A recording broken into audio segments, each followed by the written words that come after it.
आज के इस वीडियो में हम 5 मुख्य खबरों पर बात करेंगे। नमस्कार, आप देख रहे हैं दी ऑटरिंग। इस वीडियो में आगे बढ़ने से पहले याद दिला दें, अगर आपने चैनल को सब्सक्राइब नहीं किया है तो सब्सक्राइब कर लीजिए और बेल आइकन भी दबाना ना भूलें ताकि हर खबर आप तक सबसे पहले पहुंचे। पहला, भारत के चुनाव आयोग ने बुधवार को एक समिति गठित करने का फैसला किया है। ये समिति ट्रांसजेंडर समाज के लोगों के लिए मतदाता बनने की प्रक्रिया को आसान बनाने के तरीकों का अध्ययन करेगी।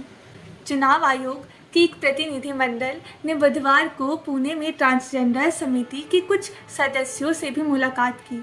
यह बैठक महाराष्ट्र के पुणे जिले में शुरू किए गए चुनाव आयोग की विशेष सारांश संशोधन 2023 का हिस्सा थी। दूसरा, तेल और गैस उत्पादन से होने वाला हानिकारक गैसों का उत्सर्जन वास्तव में दर्शाए जा रहे आंकड़ों से बहुत ज़्यादा है। पर्यावरण सुधार के लिए कार्य करने वाले गैर लाभकारी संगठन का दावा है कि उत्पादन संयंत्रों के दर्शाए आंकड़ों से 3 गुना ज़्यादा गैसों का उत्सर्जन होता है। क्लाइमेट ट्रेस नाम की इस संगठन ने सैटेलाइट से लगातार निगरानी करके यह दावा मिस्र में हो रहे पर्यावरण सम्मेलन में किया है।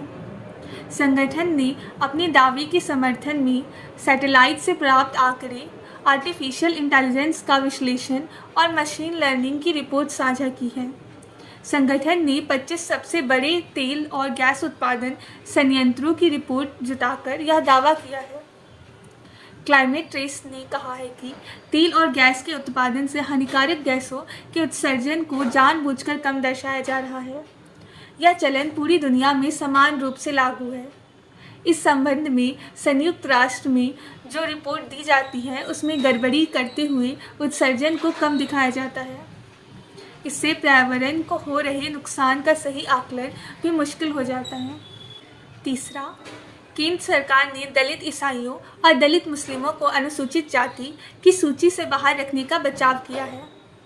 केंद्र ने ऐतिहासिक आंकड़ों के हवाले से कहा कि उन्होंने कभी भी पिछड़ेपन या उत्पीड़न का सामना नहीं किया। सुप्रीम कोर्ट में दाखिल एक हलफनामे में सामाजिक न्याय एवं अधिकारिता मंत्रालय ने दलील दी कि दलित ईसाई और दलित मुस्लिम उन लाभों का दावा नहीं कर सकते जिनकी अनुसूचित जातियां हकदार हैं। मंत्रालय ने कहा कि संविधान आदेश 1950 में कोई भी असंवैधानिकता नहीं है।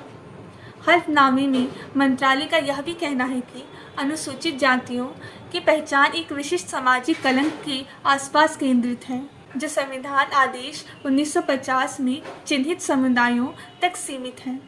दलित ईसाइयों और दलित मुस्लिमों को एससी की सूची में इसलिए बाहर रखा गया है क्योंकि छुआछूत की उत्पीड़नकारी व्यवस्था कुछ हिंदू जातियों के आर्थिक और सामाजिक पिछड़ेपन का कारण बनी, जो ईसाई और इस्लाम समाज में प्रचलित नहीं थी। यही कारण है कि अनुसूचित जाति के लोग इस्लाम और ईसाई जैसे धर्म अपनाते रहे हैं ताकि उन्हें छुआछूत की उत्पीड़नकारी व्यवस्था से निजात मिल सके।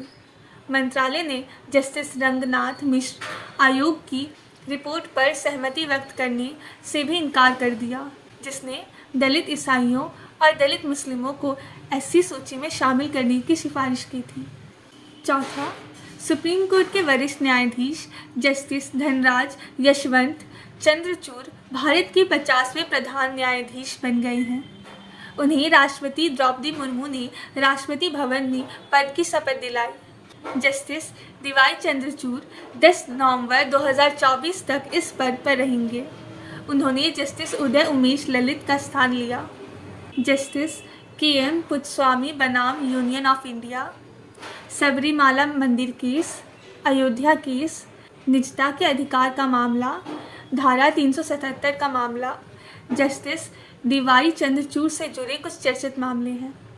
पांचवा, काशी और तमिलनाडु के बीच सदियों पुराने ज्ञान और प्राचीन सभ्यतागत संबंधों को फिर से तलाशने के केंद्र सरकार के प्रयासों के तहत आयोजित होने वाले समारोह काशी तमिल संगमम में तमिलनाडु के विश्वविद्यालयों के 2000 से अधिक छात्र ट्रेन से बनारस पहुंचेंगे। 16 नवंबर से 19 दिसंबर तक वाराणसी में काशी तमिल संगमम का आयोजन किया जाएगा। तमिलनाडु के विभिन्न हिस्सों से लगभग 200 से 210 छात्रों का समूह 8 दिनों की अवधि के लिए बनारस आएगा। 1 महीने के भीतर छात्रों का 12 समूह बनारस की यात्रा करेगा। यात्रा का खर्च सरकार वहन करेगी। सूत्रों ने बताया है कि रेलवे इस कार्यक्रम में शामिल होने वाले छात्रों के लिए विशेष कोच की व्यवस्था करेगा। काशी तमिल संगम में भारत की 2 संस्कृतियों के बीच प्राचीन और पारंपरिक संबंधों पर संवादात्मक सत्र के अलावा डिबेट और सेमिनार का आयोजन किया जाएगा। मालूम हो कि केंद्रीय शिक्षा मंत्री धर्मेंद्र प्रधान ने पिछले माह घोषणा की थी कि भारतीय भाषा समिति या चामू कृष्ण शास्त्री की अध्यक्षता वाली भारतीय भाषाओं को बढ़ावा देने के लिए उच्चाधिकार प्राप्त समिति दोनों के बीच संबंधों को फिर से बढ़ाने के लिए काम करेगी। इस समिति का गठन शिक्षा मंत्रालय द्वारा किया गया है। उन्होंने कहा था कि इसका व्यापक उद्देश्य 2 ज्ञान और सांस्कृतिक परंपराओं को करीब लाने के साथ साथ इसमें हमारी साझा विरासत की समझ को बढ़ावा देना है।